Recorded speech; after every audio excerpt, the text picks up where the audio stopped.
Hello once again. Today we're going to be taking a look at a computer which I've had for a couple of years, but a couple of years ago, shortly after I got it and made the original video of it, which you can still watch, I've made some significant hardware changes to it, and I've changed the hardware a bit more since then, so I thought why not make a video, revisit this computer, just show you how it currently is. This is my Socket 7 AT whitebox machine. It's cobbled together with a bunch of different parts. Most of the internal parts stem from a particular era, but the case is from a completely different era. So it's sort of a hodgepodge of components. Most of the internal components are from 1996, 97. I think the motherboard's from 97. CPU would be from around 96 or 97. I think the video card's from 97 or 98. And yeah, it's got a hodgepodge of components far older than that. And yeah, it's just sort of a funny mess of components, but it works really well, and I really like this computer. It's one of my more interesting computers. I love, white box systems like this that are just, you never know what you're gonna get inside them, and actually that was the case when I first got this computer. You may notice this case looks a little old for a Socket 7 machine. That's because in this computer's original life, it was a 386. This case is from the early 90s, and it originally housed a 386 system, and how I know that is because if you go around the back, this thing's very heavy, one of my heavier computers. Go around the back. It was built by Atlantic Computer of Oromocto, New Brunswick. That's about a half-hour, 45-minute drive away from here. Probably just some mom and pop shop that put this thing together, stuck their name on it, but take a look at this. It says model 386SX 25 megahertz. And if you look at the serial number, it says, I've just noticed this now, I don't know if I've ever noticed this before, it says 930318. Do you suppose that's an assembly date? March 18th, 1993. That seems plausible to me. So that's pretty cool that I've just figured out now. So yeah, this thing was originally a 25 megahertz 386, probably built in 1993. So that's pretty cool. But when I got this thing in 2015, I got this from that huge e-waste pile that my school put together in 2015, and they graciously let me take a ton of stuff from it, half of which I still haven't made videos of 3 years later. Wow, it's been 3 years now, hasn't it? Not 2 years. When I got this thing, it was not a 386. It had been upgraded at some point in its life, probably around the late 90s. It was upgraded with a Socket 3 motherboard, a PC Chips M919 to be exact, which is kind of funny, very infamous motherboards. I like them. But yeah, I got this thing as a Socket 3 system, along with another AT machine, which was a Socket 7 system, and I essentially swapped the internal components of those two machines, and the reason for that is because this thing, which I picked up as a Socket 3 system, the motherboard had a turbo functionality, but this does not have a turbo button. You can see it's got a turbo light, but it was meant for a keyboard combination to switch it. Probably the original 386 motherboard had a keyboard combination to switch speeds. And then the system I picked up that was Socket 7 was in a case that had a turbo button, but the Socket 7 motherboard does not have turbo functionality. So I essentially swapped those two machines, and this thing now has the Socket 7 motherboard in it. I think it's a bit better fit because the motherboard in this doesn't have turbo functionality and this doesn't have a turbo button. Interestingly, the motherboard does have a turbo light, which I've connected, so the turbo light does work. It turns on when the computer's turned on. The motherboard has that header, but it doesn't have a header for a turbo switch. So that's kind of interesting. So what you see here, it's got a 3.5-inch high-density floppy drive. This drive is very old. It's probably original to when this thing was a 386. This CD-ROM drive I stuck in here, it's from probably the very late 90s. And I put a 5¼ inch floppy drive in here. This drive originally came out of the Epson Apex Plus. I pulled it out when I shelved the Epson because it was unusable. This drive lived in one of my Socket 3 systems for a long time, but I've moved it to this system because the PC Chips M919 motherboard just does not seem to handle dual floppy drives well. It'll assign, the BIOS will assign particular letters to the drives, but then Windows will swap those letters, and if I turn on drive swapping in the BIOS, then Windows just swaps it again, so it's still wrong, and those motherboards just don't handle dual floppy drives well. This one handles it just fine, so I've stuck the drive in here and it works very well. 3½ inches the A drive, and the 5¼ the B drive. And of course, you got the hard power switch because it's an AT system. Reset button, which I really like. And it's got a keyboard lock if you had the key for the case, and the lock switch was plugged into the motherboard. When you turn this lock, it would disable the keyboard. Some people think that's a physical lock for the case. That's the case for real computers like the IBM PS2 computers that had a lock on them, but for these cheap AT boxes, it's just a keyboard lockout.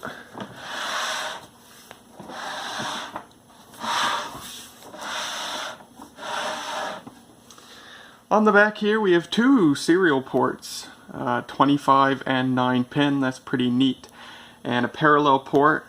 These 3 ports plug into 3 headers on the motherboard, and something I learned if you watch the 2-part series I made when I swapped the motherboards in between this computer and the Socket 3, what's now the Socket 3 mini tower, I discovered that the headers that the serial and parallel ports plug into are not compatible.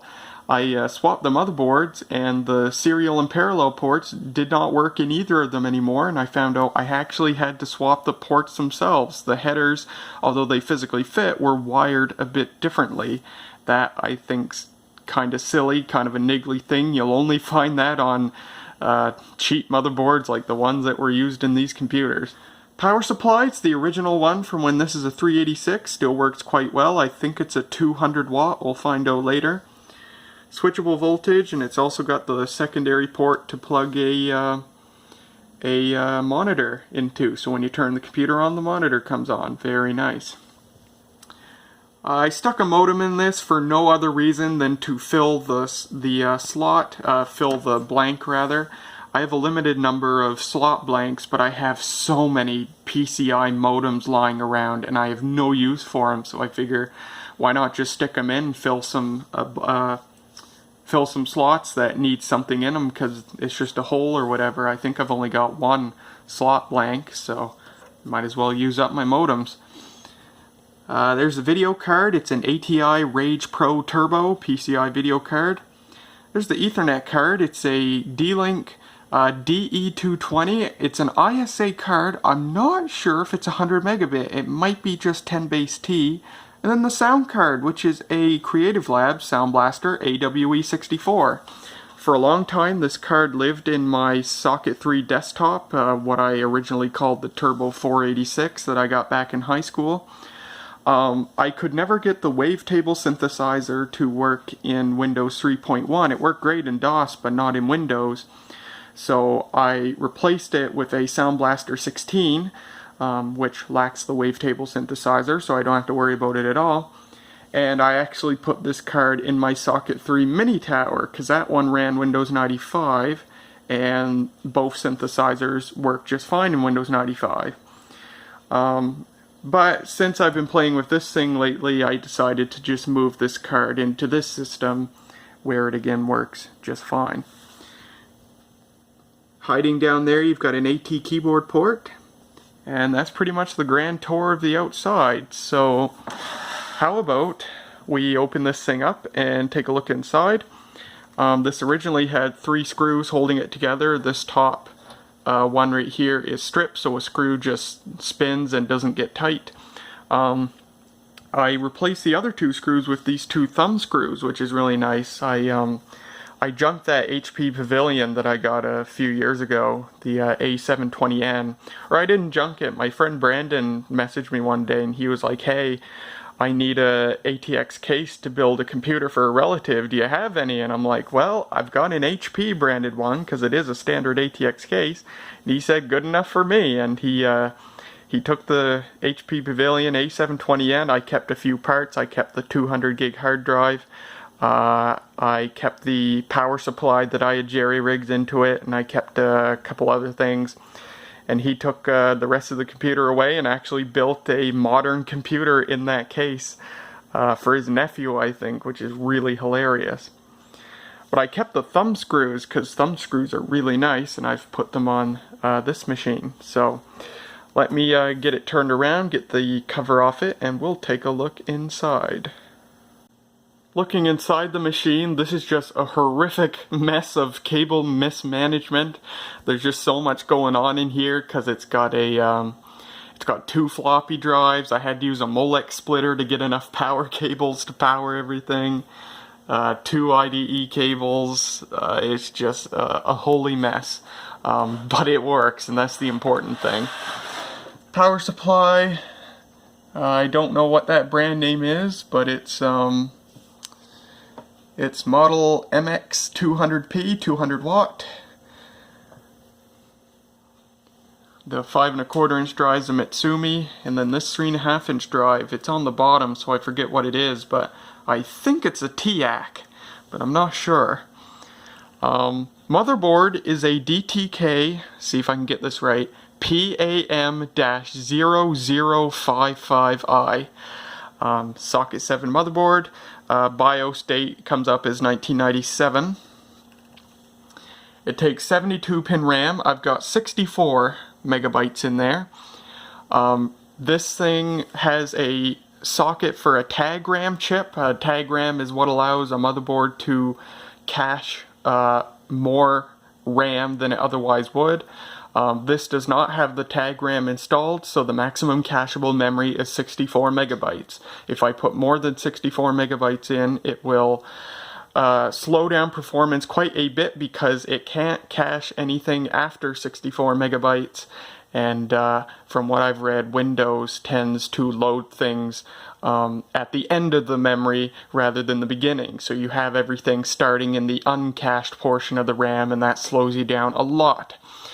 For what this computer runs, you don't need more than 64 megs anyway. That would be quite a lot for a computer of this era. Socket 7 machine from 1997, you'd get 16 megs, maybe. So 64 is definitely doing quite well.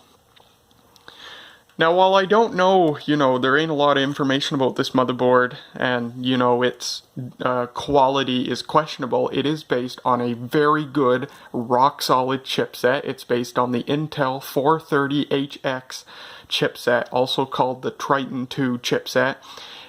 It's considered one of the best of the Socket 7 chipsets. The 430HX was actually meant for high-end business class computers, not consumer class computers. So this motherboard probably wasn't cheap. So whoever bought the computer that this motherboard was originally used in did not skimp, that's for sure. So yeah, 430HX, very nice. Now, CPU, this originally had a Cyrix 6X86 in it. It was a 120 megahertz unit, and it ran at 120, but when I got this computer, the original Cyrix fan on it was very, very noisy, and then I accidentally broke it trying to oil it. So I replaced the fan with a much larger fan. I'll actually show you here. Right here.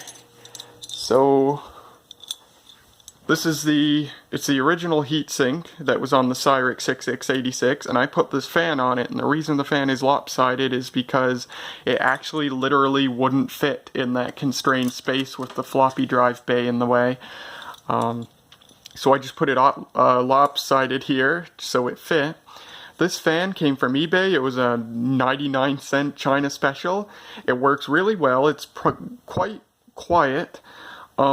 And it moves so much air that it kept the Cyrix XX86, which is infamous for being a very hot running and very power hungry CPU, kept it nice and cool, so cool that I overclocked it to 133 megahertz and it continued to run just fine. I never had a problem with it. So yeah, this fan was a great use of 99 cents, and it came with the header there, or the plug, so it plugs right into that fan header there. I should show you the CPU itself because it's pretty cool. So there is the Cyrix 6x86 P150. They rated it to be comparable to a 150 megahertz Pentium. Runs at 120. I ran it at 133, which bumps up the P rating to P166. And yeah, Cyrix XX86, it's a really cool processor from a collector standpoint, not only because of this gold heat spreader that's on it, but just because, you know, it wasn't a very common CPU, not as common as the Intel Pentium or the AMD K5. But from a usability standpoint, the Cyrix XX86 kind of sucks, and the reason, for two reasons. First of all, it is not Pentium compatible. This does not have any software compatibility with the Intel Pentium. The AMD K5 does, the Cyrix 6x86 does not. And the consequence of that is that you can't run software that asks for a Pentium. So this was kind of a confusion to some people back in the day who built computers around the CPU, tried to install some game or piece of software or whatever that required a Pentium, and the software wouldn't install because it did not detect a Pentium. The Cyrix 6x86 only has 486 compatibility. It's only software compatible with an 8486. So that was sort of a problem to some people. The other reason the Cyrix 6x86 kind of sucked is because it had poor floating point performance compared to the Intel Pentium, and it was even slightly worse than the AMD K5. This made games run far worse than the Pentium, a little bit worse than the AMD K5 even. However, the arithmetic performance was stronger than the Pentium and far stronger than the AMD K5 clock for clock. So for software that didn't depend on floating point calculations and didn't depend on Pentium compatibility, the Cyrix 6x86 was a very strong processor. So anyway, yeah, that's the CPU that was originally in this. I've swapped it out for the 133 megahertz Pentium that my boyfriend sent me. Now you may remember in the last video I made, this CPU had a partially broken pin. That pin has since completely broken off. I could not for the life of me get it soldered back on. I used my good quality name brand solder. Solder would not take to it, and it was so tiny it was impossible to work with anyway.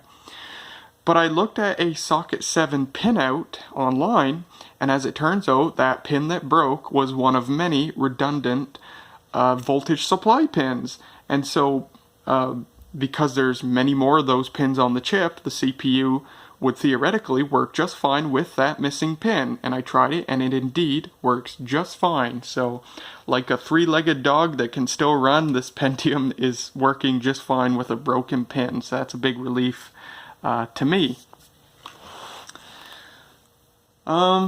This isn't the fastest CPU you can put in one of these. The Intel 430HX chipset actually supports the Pentium MMX. I'm not sure if there's anything else on this board that would prevent that, if a BIOS limitation that prevents one from using a Pentium MMX. I just remember way back at way back when I first got this computer, I looked it up to see if I could use a Pentium MMX, and signs pointed to no. But I'm not 100% on that. But I don't need it anyway. This 133 Pentium's working just fine. I think it's a great fit for what this computer is. This Pentium is one of many that came with a built-in fan. They came with this little heatsink that's, you know, adhered to the CPU, and then this fan just clips on top of it. Actually, I can remove it for you and show you what's underneath. Like that. And that's what you get underneath. Nothing fancy, just the info on there. And it says 133 there in the part number, so that's how you know it's a 133. and the fan just clips right back on. And this motherboard doesn't have very good support here, so I gotta sort of make sure I don't bend it too much. Fan just clips back on there. I got it with just bare wires for these wires that come out of it, and so I found a Molex adapter of some sort that I stole off another computer. It just went from a male Molex to a female Molex, but it also had two wires coming off the 12-volt pins of one of the Molex connectors, and they were just bare wires, so I just soldered those wires to the wires on this fan, and it works great. So that's how this fan gets its power. It is a 12-volt fan. And yeah, it works quite nice. This is a voltage regulator for the CPU. It is a linear voltage regulator, which is why it's got this big heatsink on it, because it generates quite a lot of waste heat. And that was a problem with this thing when it ran the Cyrix 6X86, because as I said, the Cyrix was quite a power-hungry processor, draws a lot of current. And when this thing was running on the Cyrix, this voltage regulator got blistering hot. I actually had to try and make sure that none of these wires were touching it, because it would literally melt the plastic insulation on the wires. If you touch that, it would burn you. It was that hot, extremely hot. But now with the Pentium in it, it still gets hot, but nowhere near as hot as before, so that's quite nice. And I'm glad it never damaged itself or anything else running with the Cyrix. It really is impressive. Newer and better motherboards obviously don't have a linear voltage regulator. They have switching voltage regulators, which don't put out nearly as much heat.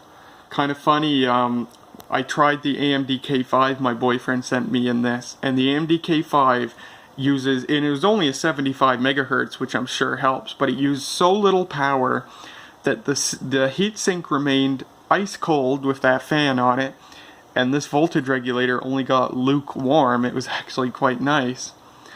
Even more hilarious is that when I ran 3D Mark 99 Max on it, the AMD K5 75 megahertz scored approximately 40 times better than the 133 megahertz Cyrix 6X86. My guess as to why there's such a stark difference in the score is because 3D Mark probably docks a ton of points for lacking Pentium compatibility, so that's why the Cyrix scored so low. But yeah, anyway, that's the CPU. This thing's having problems. I'm not sure what's going on, but that's a very fresh CMOS battery. But despite that, whenever I turn this thing off, it makes me re-enter the CMOS settings, set the clock and everything when I turn it back on. So I'm not sure what's going on there. Oh, the hard drive. I put the hard drive in. It's a 2 gigabyte Quantum Fireball. There's the video card, PCI ATI Rage Pro Turbo. It's a 8 megabyte card, I think. Might be 16, but I'm not sure. And then this little card, that's the D-Link DE220 220p Ethernet card, ISA. And then the Sound Blaster AWE64, which is ISA. And then I've got that PCI modem in there, which is just sitting there doing nothing. It's a Connexent modem from 2007, and Windows 95 detects it as a 9600 baud modem. But I'm pretty sure it should be a 56K, being from 2007, so I think that's quite hilarious. And yeah, I think that's all there is to show. It's got a very loud internal speaker, which I usually keep unplugged, just in case I'm using this at night, because it is quite loud. I will plug it in for this video. Hookups for the power LED, hard drive activity, LED reset switch, and the yellow and white there. So that's a turbo LED. So the motherboard has a hookup for the LED, but it's got no hookup for a switch. So that's kind of funny. But yeah, I think that's pretty much the grand internal tour of this thing. I will power it on for you. As I already said, I've got Windows 95 on this, Windows 95 OSR2. I got the Windows Desktop update installed, which gives you the active desktop. Most vintage computer enthusiasts hate that. I like the active, well, I don't care for the active desktop itself, but I like the upgraded Explorer windows and the quick launch bar. But yeah, people thought I was kind of crazy when I tell them that I installed the Windows Desktop update in Windows 95. But I won't be sticking with that. I think ultimately I'm gonna, because I have two computers that I plan on having Windows 95 installed on. The other one is the Dell Dimension XPS D233. I'm going to put Windows 95 on that. I've had 2000 on it for a long time. I now have a Pentium 4 system with 2000 on it. And I've got another computer that I'm going to show you in a future video that has 2000 on it. So I think I'm going to put 95 back on the XPS because that's what it originally ran. And I think I'm going to put 95 on this as well. So what I'm thinking is I'll put 95 OSR 2.5 on the XPS, very last iteration of 95. It needs it anyway because it has USB. And then for this, I'm thinking I'll put the original retail release of Windows 95 on this. The original, might even do it from floppy disk. The original retail release that's so bare bones compared to later releases. I think that'd be kind of cool, have two 95 machines that are so contrasting in that manner. So, I'll go hook this up over there. And I'll leave it open here so you can see and hear everything. And we'll boot it up, show it running. Alright, got the thing all plugged in. I'm using my Acer Model 6011 AT keyboard, which, by the way, just recently I realized this is an auto-switching dual-mode keyboard. It'll work on an XT machine, which is amazing. It automatically switches, and I can't believe I never tested that before. But yeah, if you have one of these keyboards, it'll work on an XT or AT system, which is fantastic. And down there I've got a Microsoft serial mouse, and I've got my Sony Trinitron monitor. Let's fire it up.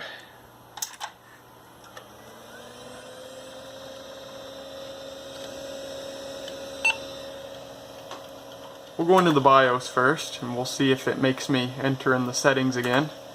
Works better if you plug the monitor, or works better if you plug the VGA cable in. Here's the BIOS.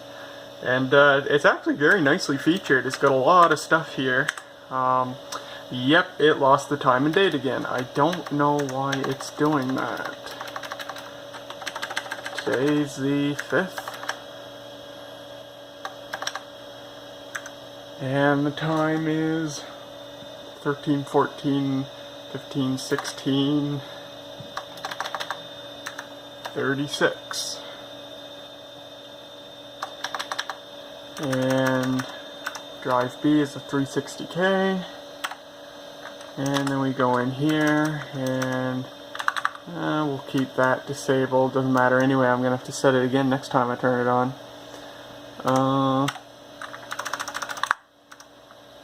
So yeah, it's got a lot of nice stuff in here. You can set the memory timing and the IDE modes and parity and all that stuff. Set up the power management. The thing is built-in power management if you want it.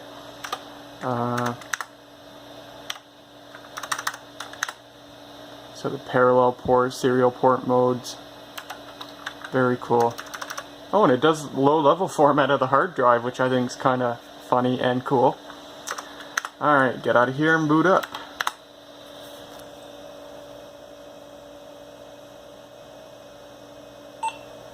Gives a little chirp. Standard award BIOS startup screen that was on computers for years and years. Counts out the memory 3 times for some reason.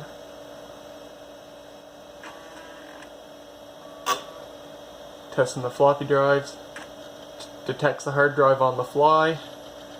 And away we go, like a herd of turtles.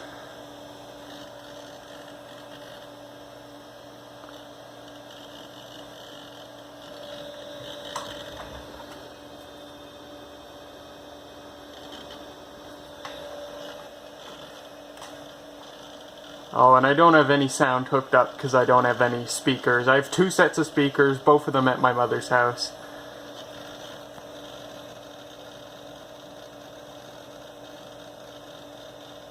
And there you go. Use the power supply as the mouse pad.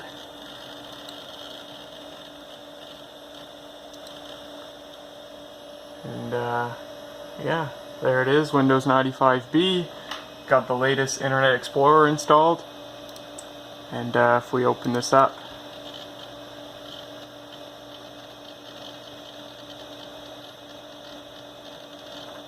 there's you can see the Windows desktop update gives you the Windows 98 style Explorer windows. Pretty easy if you want to know how to get this. Well, it's standard on Windows 95 OSR 2.1 and 2.5, I believe. But if you have an earlier iteration of Windows 95 and you want the desktop update, how you do it is, if you already have Internet Explorer 5 installed, uninstall it, and install Internet Explorer version 4.01 SP2. The file name for that, if you want to find it online, it's ie401sp2.exe. Install that, and that's what gives you the Windows desktop update as well as the active desktop. And then you can install whatever version of Internet Explorer you want. The latest is Internet Explorer 5.5 Service Pack 2, which is ie55sp2.exe.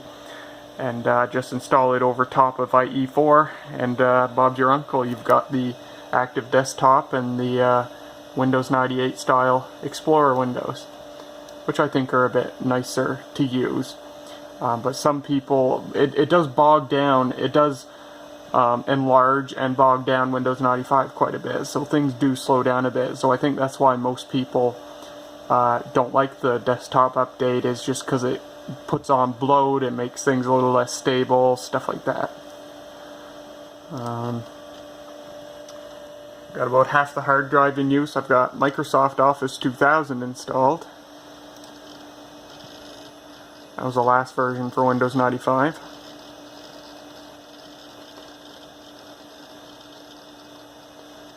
Ah, Clippy, you little bastard, how are you doing?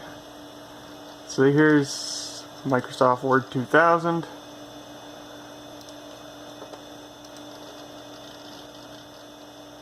Goodbye. And yeah, I don't think there's much more to show. I've got Bananacom installed. That's a terminal emulation program for DOS. I don't know if it'll run in Windows. Yes, it does. Runs in a window even. Cool.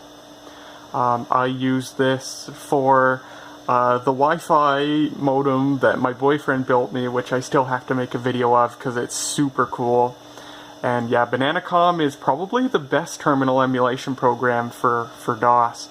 And even for Windows, it's way better than Terminal and way better than Hyper-Terminal. Basically, if you're running a newer version of Windows, go with PuTTY. If you're running DOS or an older version of Windows, go with Bananacom.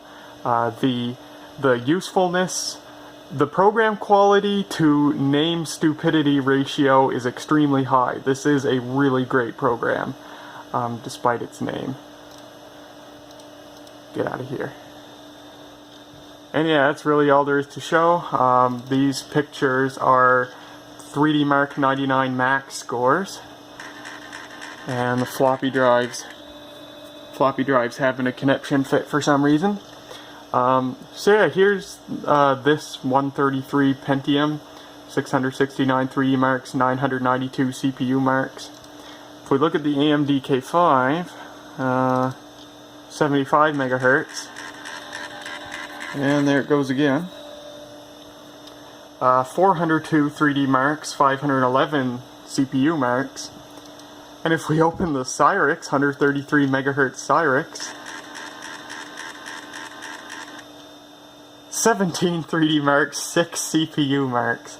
I think that's kind of hilarious. It doesn't run that much slower when you look at the actual tests.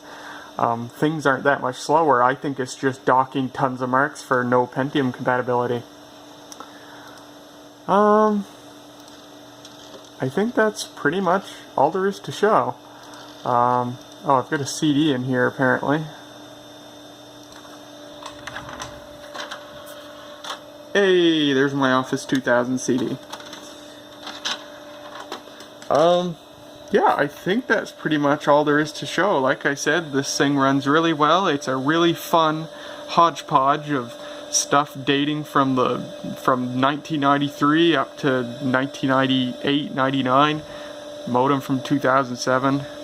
But anyway, I think that's about all there is to show of my cobbled together Socket 7 machine. I really like this computer. It runs very well and it's fun to tinker with. Socket 7s are always fun to tinker with. I think Socket 3 and Socket 7 have the maximum tinkerability of any computer generation, just because they spanned quite a long time period, and there's just a lot you can do with them. Socket 7, I think, was the last generation of maximum tinkerability, right down to the point where you can put different brand CPUs in it. I think a lot of people, particularly younger computer enthusiasts, don't realize that there was once a time when Intel and AMD didn't go in separate sockets. They used the same socket. There were Pentiums for the Socket 7 and AMD K5s for the Socket 7, and as you saw, Cyrix CPUs for the Socket 7. Sockets used to be so standardized that everybody used one socket, but it was beginning with the Pentium 2 and the AMD Athlon, when they sort of diverged, started doing their own thing. Pentium 2 used slot 1, AMD Athlon used slot A, and I think sort of partially the Super Socket 7, which is Socket 7 with a 100 megahertz frontside bus. Super Socket 7 also sort of began that divergence, because AMD lived on the Super Socket 7 for a long time, but I don't think Intel ever made any CPUs for the Super Socket 7. They went right to Socket 370 with the Mendocino core Celeron.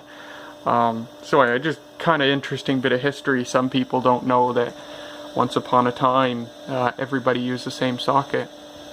So yeah, my only Socket 7 machine. I'm glad I have it. It's really cool to play around with. So I cherish this computer for sure, and hopefully you guys enjoyed taking a look at it. We'll shut her down here. This computer's noisy. The power supply fan moves a lot of air, so it's quite loud. And there you can see it's now safe to turn off the computer. So there you go. Hope you guys enjoyed this video, and I'll see you in the next one. Funny thing I have to show you. A comment on a video. Yeah.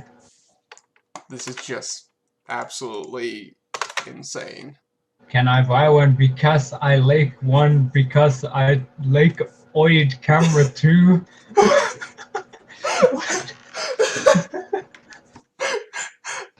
Oh, holy shit. I can't, like... Wow.